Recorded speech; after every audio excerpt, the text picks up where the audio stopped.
महाभारत की अनसुनी कथा।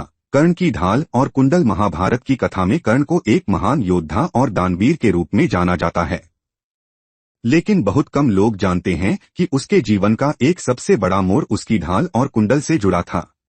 यह कहानी उसी पर आधारित है।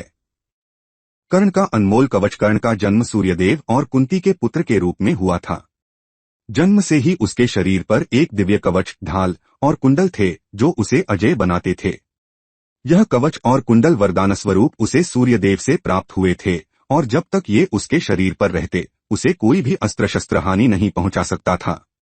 जब कर्ण बड़े हुए तो वे दुर्योधन के मित्र और अंगराज बने। वे अर्जुन से युद्ध करना चाहते थे, लेकिन श्री कृष्ण और इंद्र जानते थे कि जब तक उसके पास यह कवच और कुंडल हैं तब तक उसे कोई पराजित नहीं कर सकता। इंद्र का छल। महायुद्ध के पहले देवराज इंद्र स्वयं एक ब्राह्मण के वेश में कर्ण के पास पहुंचे। वे जानते थे कि कर्ण सबसे बड़ा दानी है और कोई भी चीज मांगने पर वह उसे देने से पीछे नहीं हटेगा। ब्राह्मण के रूप में इंद्र ने कर्ण से दान मांगा और सीधे ही उसकी ढाल और कुंडल मांग लिए। कर्ण समझ गया कि यह कोई साधारण भिक्षा नहीं थी, बल्कि एक युद्ध नीति थी। फिर भी अपने स्वभाव के अनुसार उसने बिना किसी हिचकिचाहट के अपने शरीर से वह दिव्य कवच और कुंडल निकाल कर दे दिए।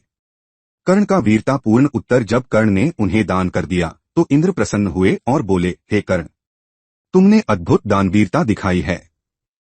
मैं तुम्हें एक वरदान देना चाहता हूँ। कर्ण मुस्कुराए और बोले, मुझे किसी वरदान की आवश्यकता नहीं, लेकिन यदि आप कुछ देना ही चाहते हैं तो मुझे ऐसा अस्त्र दीजिए जो मेरे अंतिम युद्ध में सहायक हो। इंद्र ने उन्हें शक्ति अस्त्र दिया जो केवल एक बार प्रयोग किया जा सकता था।